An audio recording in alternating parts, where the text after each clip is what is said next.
할렐루야, 아멘. 오늘 전하는 말씀이 저와 여러분에게 은혜가 되기를 간절히 소망합니다. 아멘.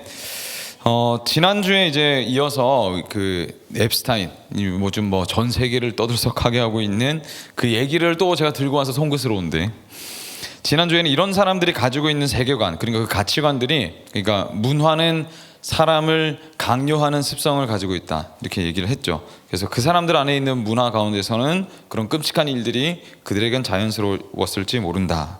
그런데 오늘은 좀 그 구조 자체를 좀 우리가 봤으면 좋겠다라는 생각이 듭니다. 지금 세상은 이런 범죄를 저지른 사람들을 찾아서 이제 정의를 구현하기 시작했죠.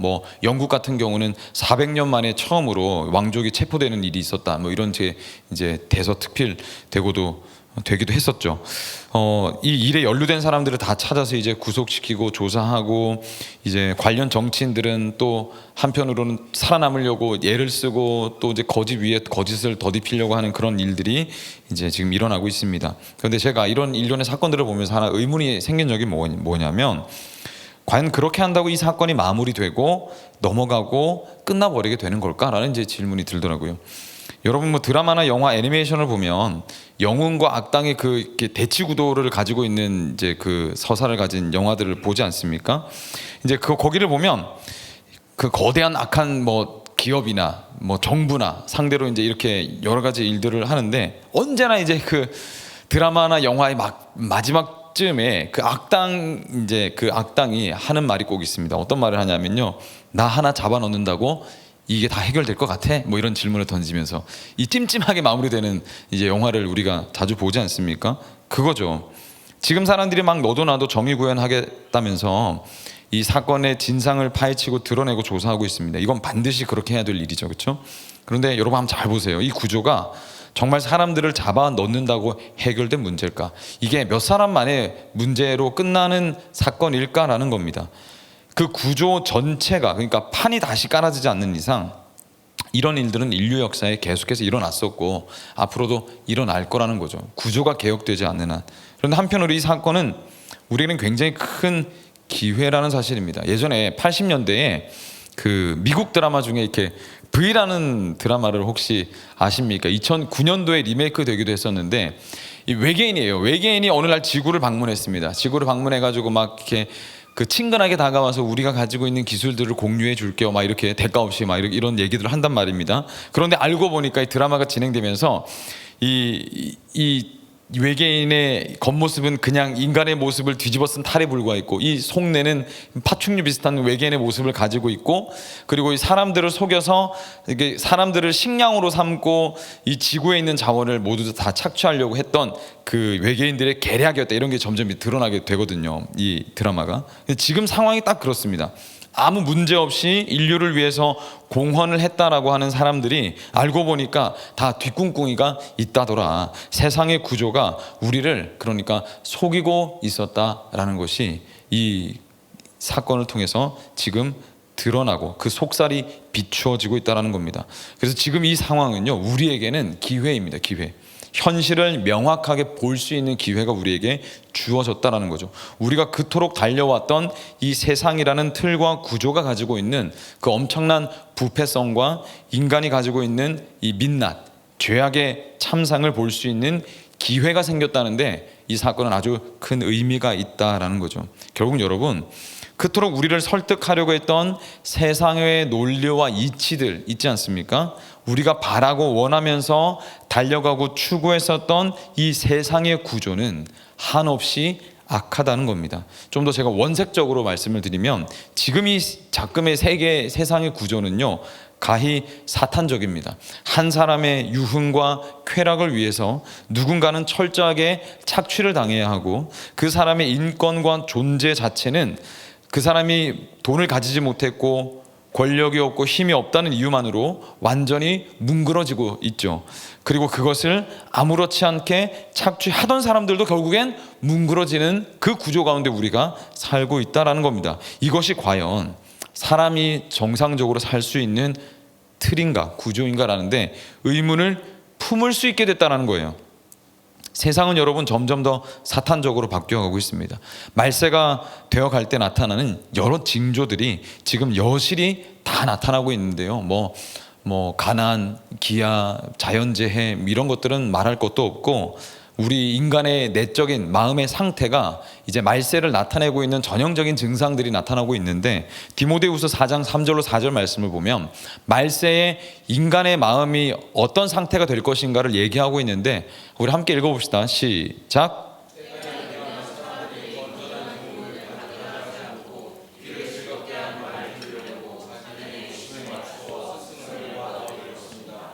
그들은 진리를 듣지 않고 꾸민 이야기에 귀를 기울일 것입니다. 그렇죠. 우리가 이제 교회에서 예배를 드리고 하나님 말씀을 듣는 이 예배 순간에서도 이 디모데후서 4장 3절과 4절과도 같은 일들이 일어나고는 하죠.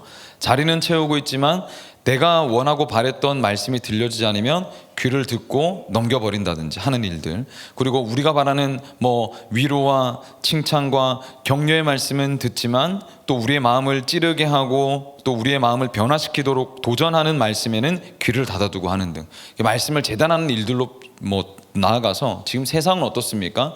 때가 이르렀을 때 사람들은 그러니까 내가 하나님 안에서 아름답게 성장할 수 있는 모든 가능성, 그 소망들에 대한 교훈과 진리는 들으려고 하지 않고 내 귀를 그냥 즐겁게 해주는 거, 내가 듣기에 좋고 마음 편한 것들만 들으려고 그런 사람들만 세우는 이제 세상이 됐다라는 거예요.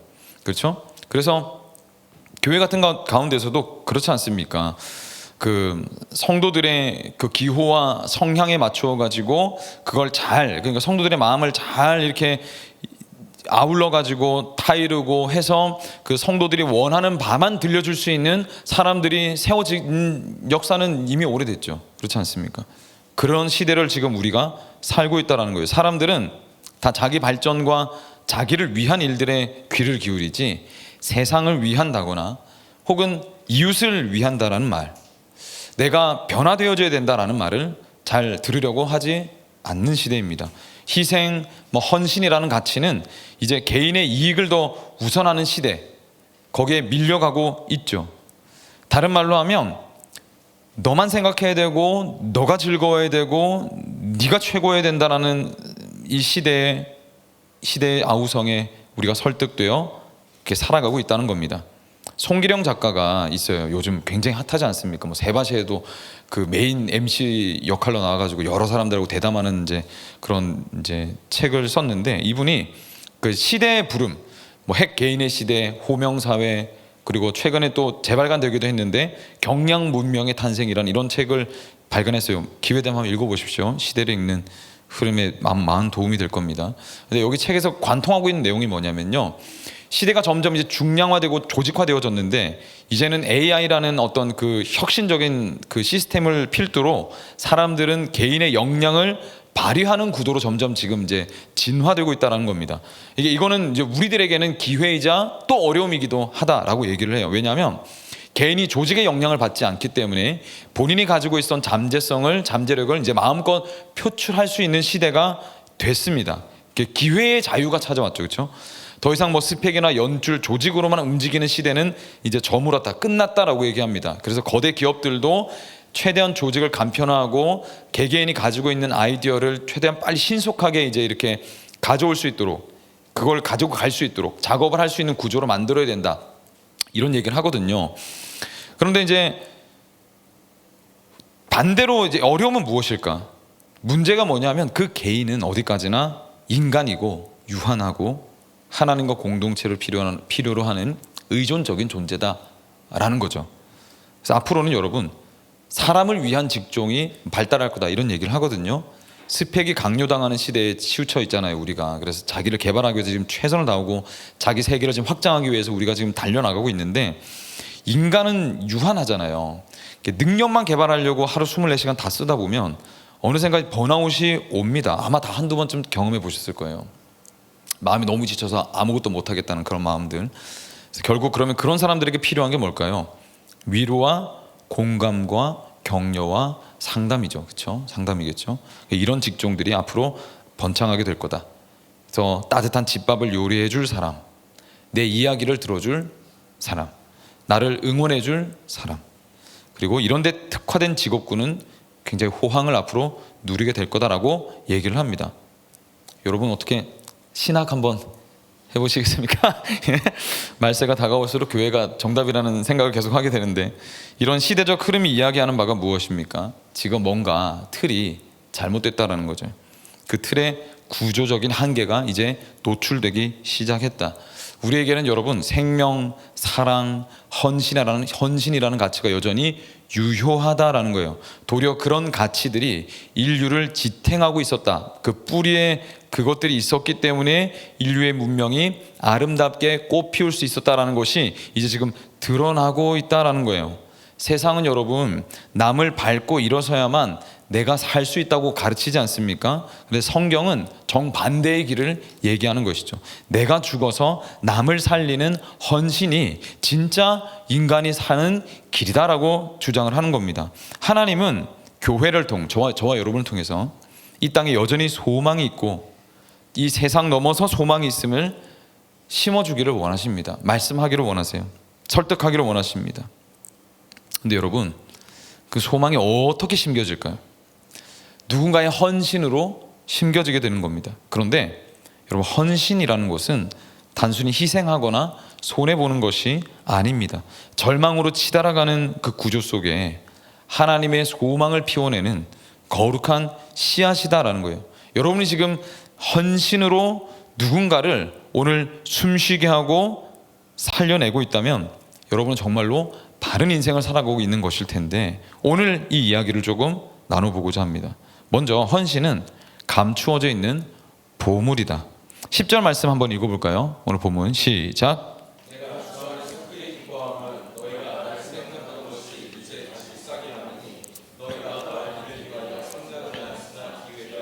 예.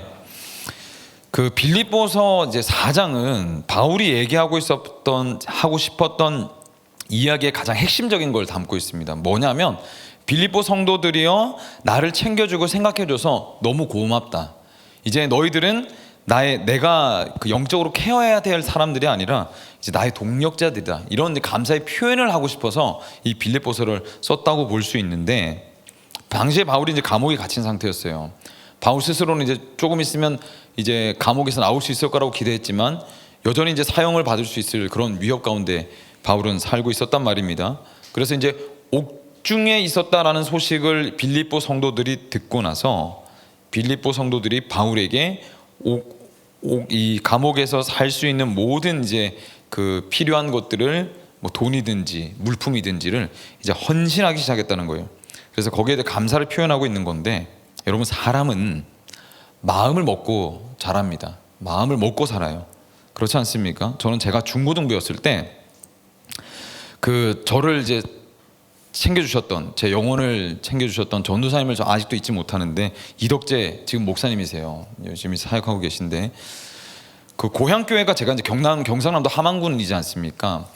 그래서 사실 교육전사님을 모실 형편이나 기회가 많이 제한됐었어요.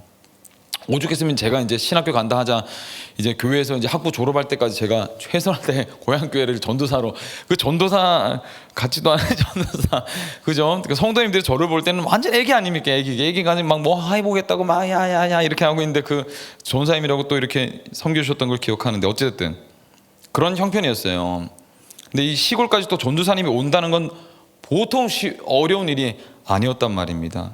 근데 교회에서 어떤 결단을 내렸는지 교육전사님이 오시기로 결정됐죠. 근데 제가 아직도 기억나는 건 크리스마스 행사 준비가 다 끝나고 나서 어느 날 저녁이었어요. 교회 봉고차를 저와 이제 몇몇 아이들 태워가지고 헌신적으로 이제 이 사역을 돕는 친구들이 있지 않습니까? 여러분들과 같이. 그래서 제가 함안에서 살았는데 당시에는 분식집도 없었어요. 나 때는 막 이래. 저녁만 되면 일찍 시골이라 이제 그 학교 앞에 문방구 분식점 같이 했는데 문을 닫아서 근처에 이제 한 20분 정도 차를 타고 가면 마산이라는 곳이 있었거든요. 이 마산이라는 곳은 분식점 이제 늦게까지 하니까 거기를 이제 전사님이 태우고 가셔가지고 본인 사비로 저희 떡볶이랑 어묵을 사주셨던 기억을 아직도 후후 불어가면서 먹었던 기억이 아직도 있는데, 20년이 훨씬 지났죠.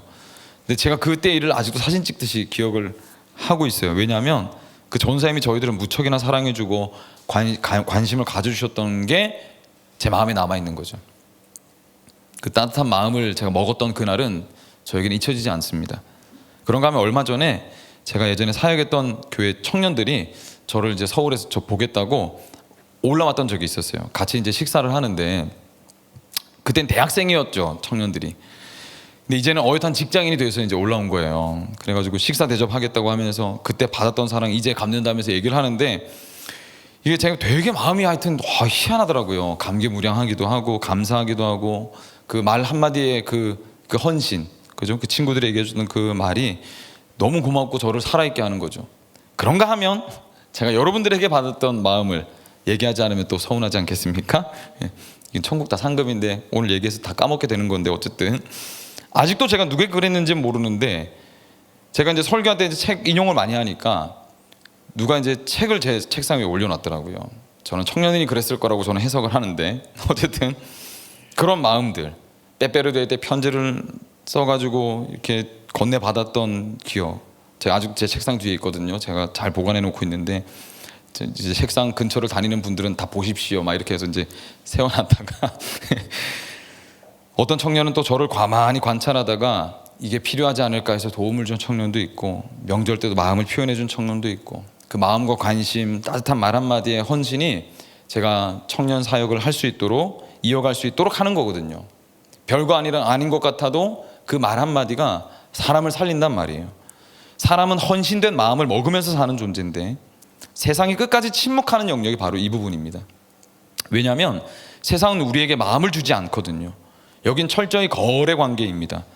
기브 앤 테이크, 그죠? 그런데 교회는 달라요. 그리스도인은 다르다는 말입니다. 세상이 가지지 못한 헌신에 대한 특별한 영역을 소유하고 있는데, 여기 뭐 저기 디렉터님도 그렇고, 우리 뭐 준드 디렉터님, 그리고 목자들, 준목자들, 뭐 저기 방송실, 그리고 우리 찬양팀 모두 헌신의 영역에서 그 헌신을 감당하고 있다고 볼 수 있습니다.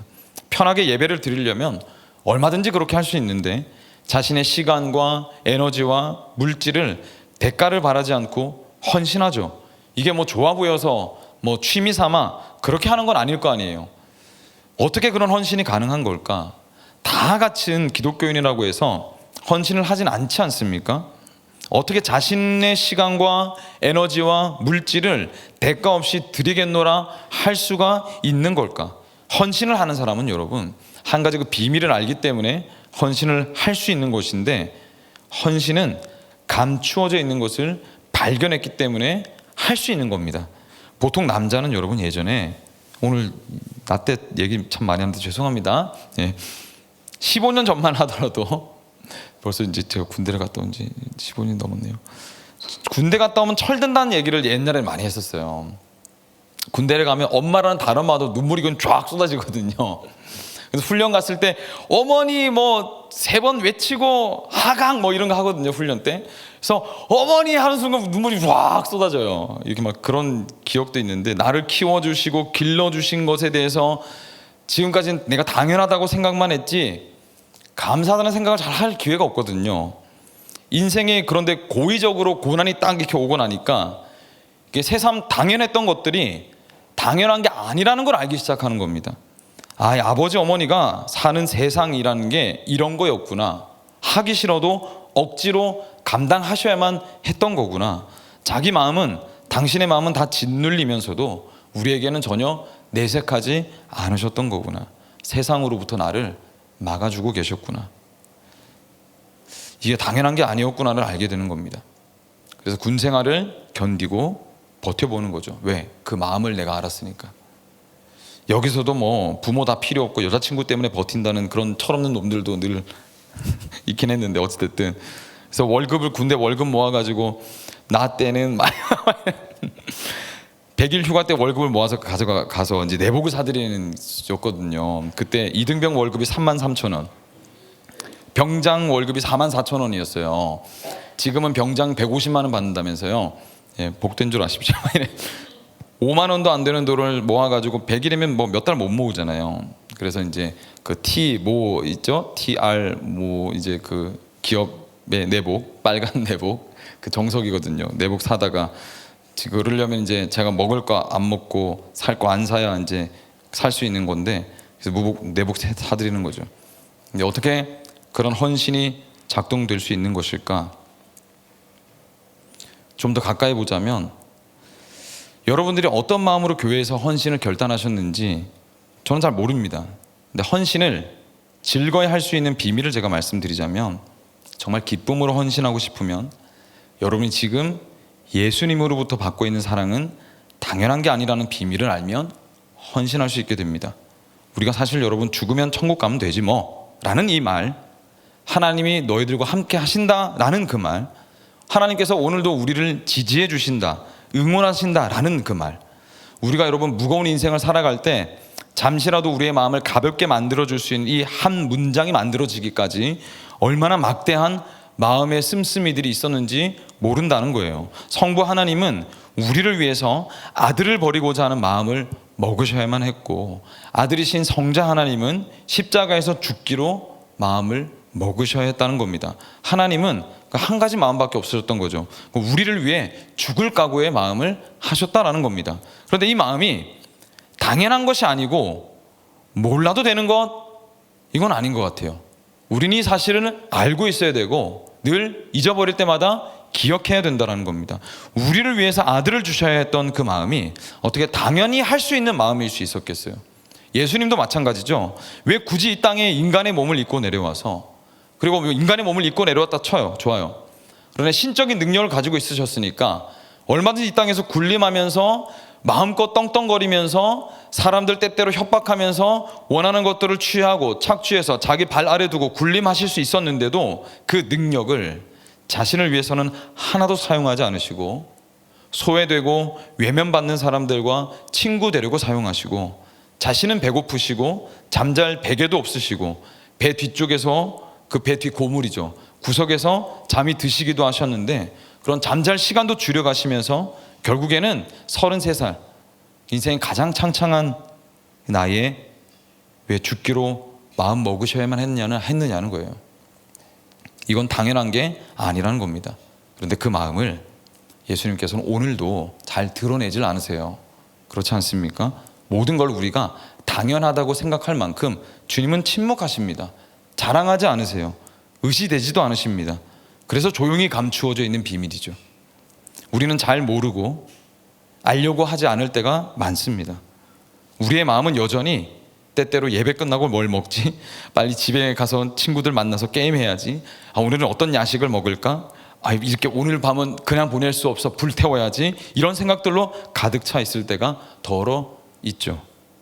우리를 사랑하셔서 지금도 잠잠히 우리의 인생을 떠받치고 계신데 그분은 자신을 드러내지 않으십니다. 십자가에서 당신의 생명을 던지셨던 그날을 아까워하지도 않으십니다. 그렇게 잠잠히 우리에게 지금도 마음을 주고 계시죠. 헌신하고 계십니다. 저를 통해서, 여러 동역자들을 통해서 여러분들을 부르죠. 초청하죠. 포기하지 않는다 말씀하시죠. 소망을 가지도록 은혜를 베푸신단 말입니다. 그러다 어느 날 설교에서, 우리가 살아가는 삶에서 드문드문 그 사랑이 드러날 때가 있는 거예요. 그러다 어느 날 깨닫게 되는 겁니다. 내가 이 말도 안 되는 사랑을 먹고 사는 사람이었구나. 이 관심을 내가 먹고 있었던 거구나. 이 십자가 사랑이 당연한 게 아니었구나. 이게 지금 나를 잊게 했구나. 내가 회복될 것이라는 소망을 품은 그 헌신과 그 마음을 알게 되는 날이 오게 되는 거죠. 그때 헌신으로 가게 되는 겁니다. 세상이 여러분 아무리 어렵고 힘들고 자기만 위해 사는 세상이라고 하더라도 그리스도인인 여러분들은 잊지 말아야 할 것이 있습니다. 그것은 소망을 가지는 거예요. 누구든 소망을 가질 수 있음을 전달하는 걸 잊어버리면 안 됩니다. 예수 그리스도라는 소망을 가질 수 있음을, 그 인생이 소망이 될 수 있음을 전달하는 걸 까먹으시면 안 된다는 거예요. 우리가 여러분 절망하지 않고 여기까지 올 수 있었던 이유, 우리 의지만으로 절대로 가능하지 않았다는 것을 아마 아실 겁니다. 청년인 여러분들은 누군가 나를 위해서 대신 고민하고 아파했으며 중보했던 열매들이에요. 누군가 나를 대신해서 희생했던 그 누군가, 여러분이 하나님 안에서 아름답게 피어날 것을 소망하던 소망의 기도 제목들이라는 말입니다. 바울이 감옥에서 기뻐할 수 있었던 이유가 뭘까요? 이 고난 속에서도 헌신할 수 있었던 힘은 어디서 나왔을까요? 소망이 있었기 때문입니다. 지금 이 고난은 장차올 영광과 비교할 수도 없는 그런 고난이다. 이건 지나갈 거다. 나에겐 더 큰 소망이 있다. 그래서 바울의 교회를 향한 늘 눌리는 근심과 염려가 있다고 했었거든요. 이게 언제 이 성도들이 하나님을 믿어서 따라오게 될까? 고린도 교회 같은 경우는 얼마나 여러분 싸움이 많았습니까? 이래저래 부딪히고 싸우고 자기가 더 잘났다고 자랑하는 그 교회를 위해서 기도할 때마다, 헌신할 때마다 고린도 전후서 보시면 여러분 바울이 얼마나 꾹꾹 눌렀었는지를 알 수 있잖아요. 여기에 어마어마한 책망이 있거든요. 정신 차리라고. 그걸 썼을 때 나중에는 여러분 이거 쓴 것 때문에 또 마음이 또 너무 아픈 거예요. 이걸 받아 들어가지고 성도들이 혹시나 상처받진 않았을까, 그 뒤에 내가 너희들이 상처받았을까 봐 또 걱정이다. 늘 눌리는 염려와 걱정 가운데 이 교회 성도들을 향해서 늘 헌신했단 말이에요. 밤잠 설쳐가면서. 그렇죠? 자기 성량으로는 갈 수 없는 도시에 가서 예수 그리스도의 복음을 전하기 전날 밤에 얼마나 두렵고 떨렸겠어요. 말의 권세가, 자기는 말이 유리하지 않는 사람이라는 걸 아니까 전도 이제, 그런데 예수를 모르는 사람들에게 전도하러 나가야 되는데 이 사람들 주님께로 데려오기를 원하는 마음은 막 불같이 일어나고, 그런데 내가 가지고 있는 건 너무 없고, 그 전날 밤에 잠이 오겠어요? 그렇죠? 그 가려고 하는 그 걸음 가운데서 눌렸던 그 마음들, 그 여러분 아시지 않습니까? 그렇잖아요. 누군가를 위해서 중보하고 기도했을 때 전혀 변화되지 않는 모습을 볼 때 여러분 그 기분을 여러분 아시지 않습니까? 그런 것들을 왜 겪었을까? 그 헌신은 바울에게는 낭비가 아니었단 말이에요. 미래에 대한 가장 확실한 투자였던 거예요. 저는 우리 청년부가 주님의 마음을 이해하고 아는 사람들이 되기를 축복합니다. 세상 어디에도요 당연한 건 없습니다. 당연하다고 생각할 만큼 하나님과 함께 누군가는 여러분을 위해서 헌신하고 있어요. 여러분들이 이렇게 편하게 여기 예배 드릴 수 있도록 누군가는 지금 자신의 예배를 포기하고 이 시간을 함께하고 있는 청년들도 있어요. 저 어둠의 영역에 있는 우리 청년들, 그렇죠? 누군가는 이 예배를 위해서 밤잠 설치면서 새벽까지 찬양 콘티를 정리하고 뭐 어떤 멘트를 할지, 어떻게 은혜를 끼쳐야 될지 고민하는 찬양 인도자들도 있고, 그래서 우리가 그 은혜를, 그 헌신을 받아 누리고 있다라는 겁니다. 우리가 이 감추어진 사실을 알고 기꺼이 우리도 그 헌신에 함께 동참하기를 원하는데, 그러려면 이 다음 구절들에 우리가 주목할 필요가 있어요. 11절 13절 말씀 읽어봅시다. 시작.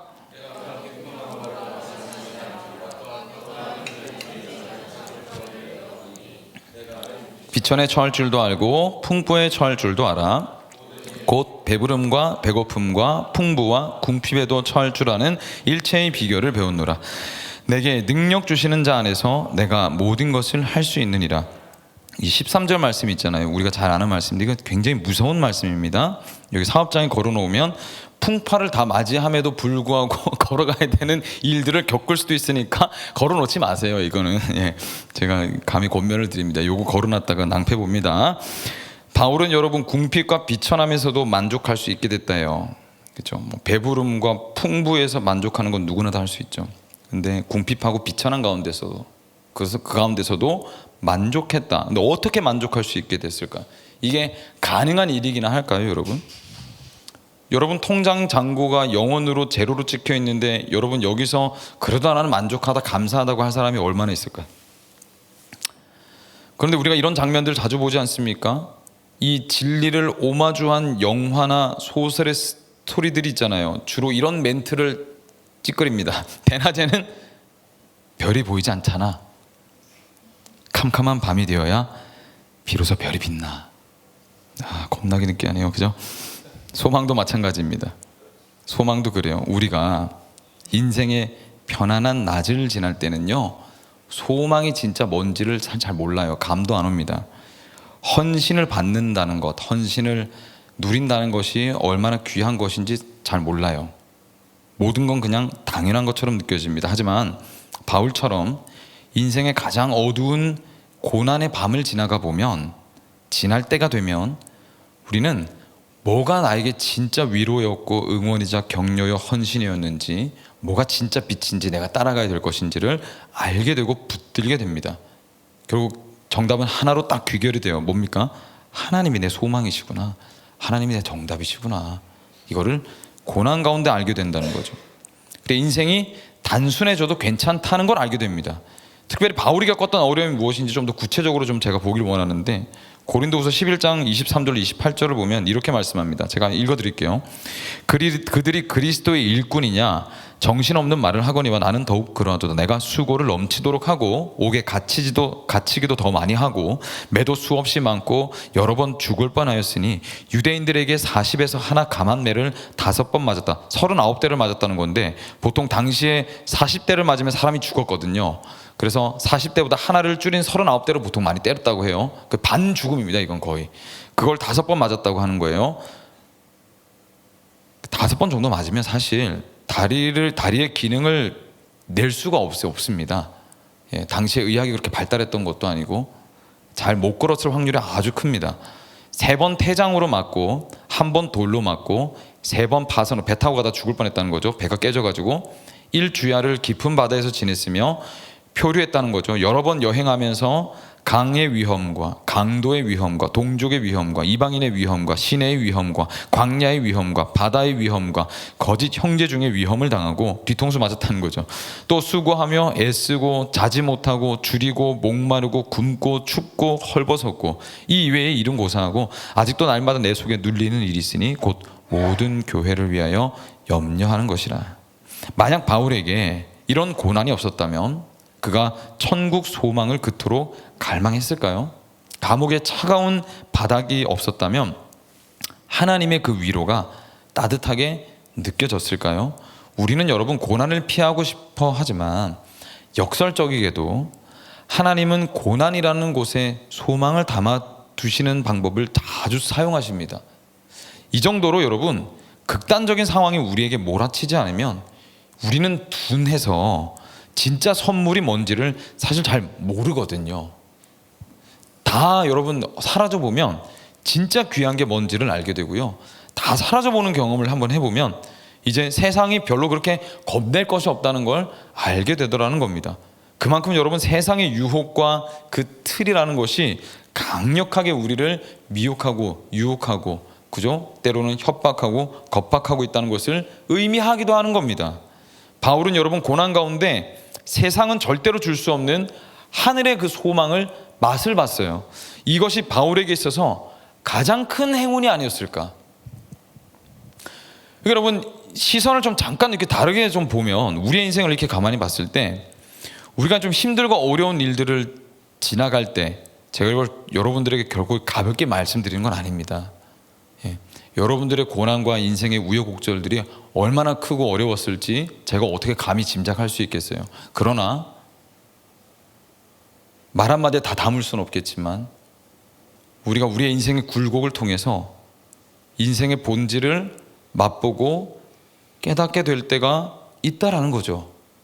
그래서 조심스럽습니다만 여러분들이 여러분의 인생에서 겪는 여러 우여곡절들이 사실은 하나님께서 여러분에게 정말 주고 싶어하는 선물을 주시기 위한 과정일 가능성이 너무너무 크다라는 거예요.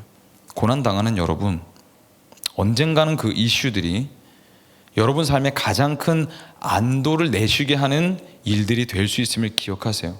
저는 종종 그러거든요. 내가 만약에 그때 그런 어려움과 일들을 겪지 않았었다면 나는 어떻게 살고 있었을까? 내 성질이 고쳐졌을까? 나는 진짜 사람을 생각하는 사람이 될 수 있었을까? 내가 이 세상을 무서워하지 않고 살아갈 수 있게 되었을까? 그런 날이 오게 된다는 말입니다. 기대하십시오. 개봉박두.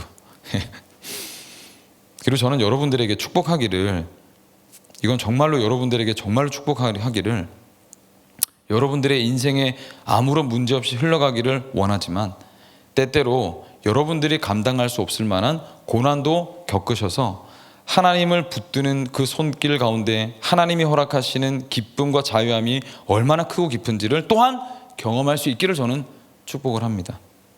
예, 아멘은 안 하셔도 됩니다. 예, 바울이 경험했던 거는 우리가 고난당하면서 어렵기만 하겠구나, 이것만 고백하고 끝나기를 원치 않는다는 말입니다. 왜냐하면 여러분 이 고난 가운데서 바울이 어떤 일을 겪었습니까?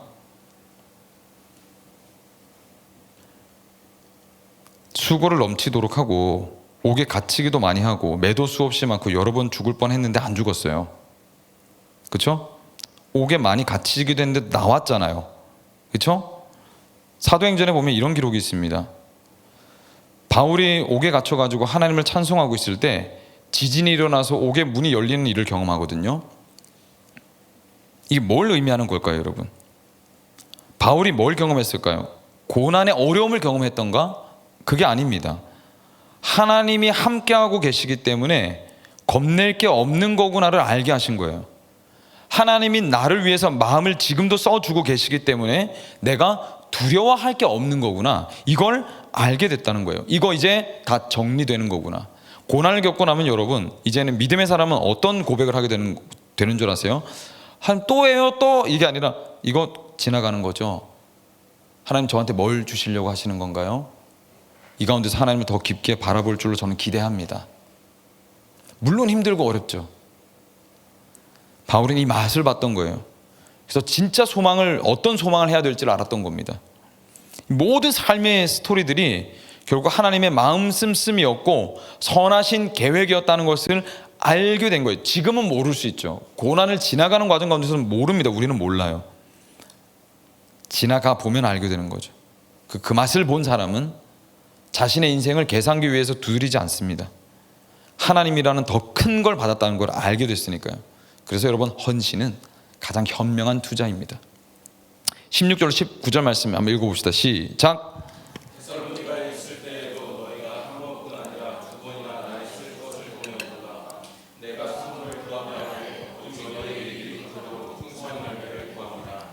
내게는 모든 것이 있고 또 풍부한지라 에바브로디도 편에 너희가 준 것을 받음으로 이는 받으실 만한 향기로운 제물이요 하나님을 기쁘시게 한 것이라. 나의 하나님이 그리스도 예수 안에서 영광 가운데 그 풍성한 대로 너희 모든 쓸 것을 채우시리라. 빌립보가 여러분 바울에게 헌금해 줬잖아요. 그렇죠? 바울은 분명한 한 가지 태도를 보여주고 있는데, 그것은 이 헌금 자체가 너희들에게 유익한 것이다 라고 바울은 얘기를 하고 있는 겁니다. 17절에 내가 선물을 구함이 아니요 오직 너희에게 유익하도록 풍성한 열매를 구하였다라는 거죠. 제가 한두 번 말씀드린 것 같은데, 교회 사역이나 세상에서 주님이 우리에게 주신 그 마음을 여러분들이 여러분 목원들이나 청년들에게, 교회를 위해서, 또 여러분 직장 동료들을 위해서 그 마음을 여러분 쓸 때가 있지 않습니까? 그렇죠? 선의로. 그리고 주님을 모방해서 하는 그런 일들, 선한 일들, 십자가 지려고 하는 그 태도, 실패든 성공이든 상관없이 그 일들은 결국 우리에게 다 돌아옵니다. 예. 여러분들이 헌신했던 모든 것들은 다 여러분들에게 다 돌아오게 돼 있어요. 예를 들어서 우리 찬양팀이 여기서 하나님을 위해서, 청년부를 위해서 즐겁게 헌신합니다. 즐겁지 않을 때도 있을 거예요. 예. 심심한 위로를 보냅니다. 그러면 찬양을 하면 청년들은 은혜를 받습니다. 여러분들이 은혜의 통로니까요. 은혜를 받고 주님의 말씀을 들을 마음의 준비가 돼서 마음의 문이 활짝 열릴 거 아닙니까? 그래서 하나님 주시는 은혜를 누리게 되면 결국 하나님의 사랑으로 변화된 청년들은 다시 청년 찬양 팀원에게 어떤 모양이든지 헌신으로 보답하게 될 겁니다. 그러니까 여러분들은 여러분의 헌신을 통해서 헌신을 받게 될 거라는 거예요. 여러분들 덕에 은혜를 누리게 되었다면서 감사의 인사를 전하는 사람들이 있겠죠. 그렇죠? 아니면 복음으로 변화된 청년으로 여러분이 뒤를 이어서 헌신을 작정할 수 있겠죠. 그렇다면 여러분들은 그 헌신을 또 받아 누리게 될 거 아니겠습니까? 그러면 매주마다 섬기는 걸 격주로 섬기게 되고, 그렇죠? 예배에 좀 더 집중할 수 있는 기회를 얻게 된다는 것이죠. 그건 헌신을 여러분이 받는다는 거 아니겠습니까? 결국 헌신은 돌고 돌아서 헌신하던 이는 헌신을 받게 되고, 섬기게 되면 섬김을 받게 된다는 것입니다. 그리고 더 나아가서 여러분의 헌금, 헌신은 하나님께서 기억하십니다. 하나님 만약에 종의 호랑이 같은 분이 아니시라면 기억하시는 하나님께서 여러분의 인생을 여러분 인생에 어떻게 응답하실까요?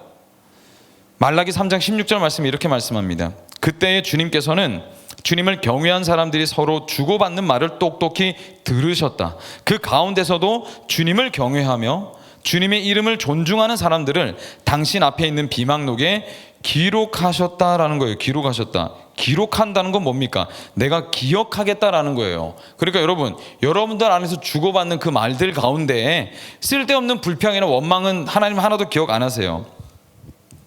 정신 차려라. 불평, 불만, 원망.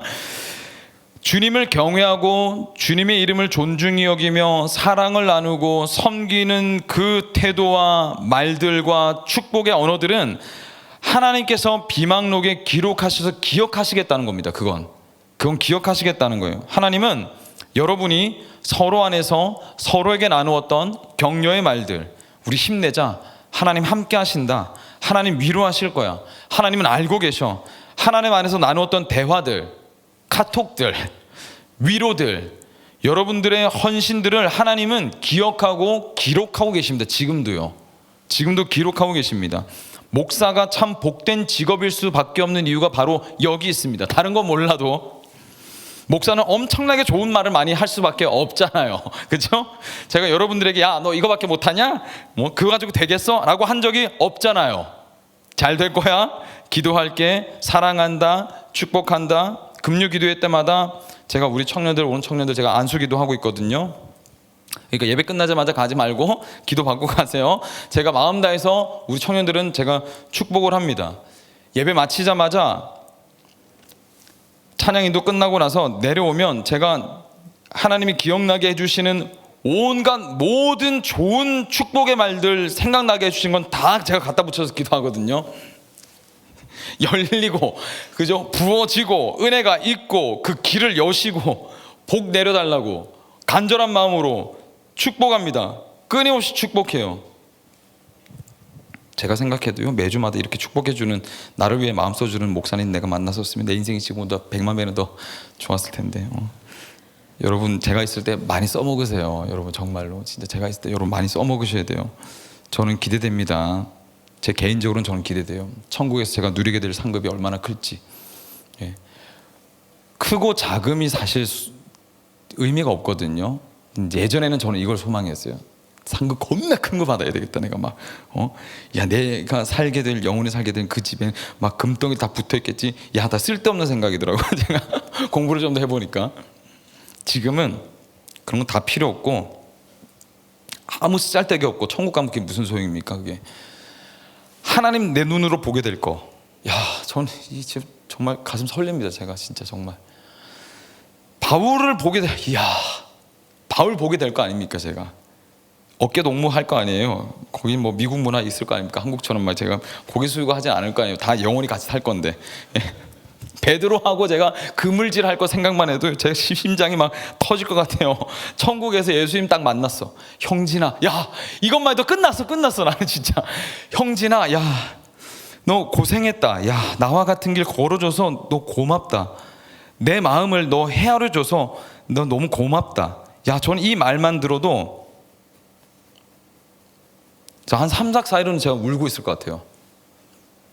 슬픔의 눈물은 없어도 기쁨과 감사의 눈물이 있지 않을까 저는 감히 기대하는데, 바울 선배가 천국에서 형진아, 야, 너 그거 알지? 너 그때 그런 일들이 나 그 고린도교에서 겪었던 너 뭔지 알지? 자, 알죠. 그래, 내가 그때 겪었던 게 그거였거든. 너도 아는구나. 이거 하나님밖에 없지. 그쵸? 하이파이브 한번 하고, 그죠? 천국에서 여러분 할 말 많은 사람 되고 싶지 않으십니까? 글쎄요, 전 잘 모르겠는데요. 그랬었나? 그게 그런 거였나요? 이런 사람 되지 않기를, 무용담을 마음껏 펼쳐놓으면서 저는 여러분들이 하나님을 마음껏 높일 수 있는 사람들이 되기를 축복합니다. 그 축제의 날, 모든 영광을 주님께 올려드릴 그날을 손꼽아 기다리고 기대하고 소망하면서 우리 주님께서 우리에게 베풀어 주신 그 마음 따라 우리 헌신으로 한번 나아가 보자고요. 반주팀 나와주시면 너무 감사하겠습니다. 저는 두 가지 소망을 가지고 살고 있습니다.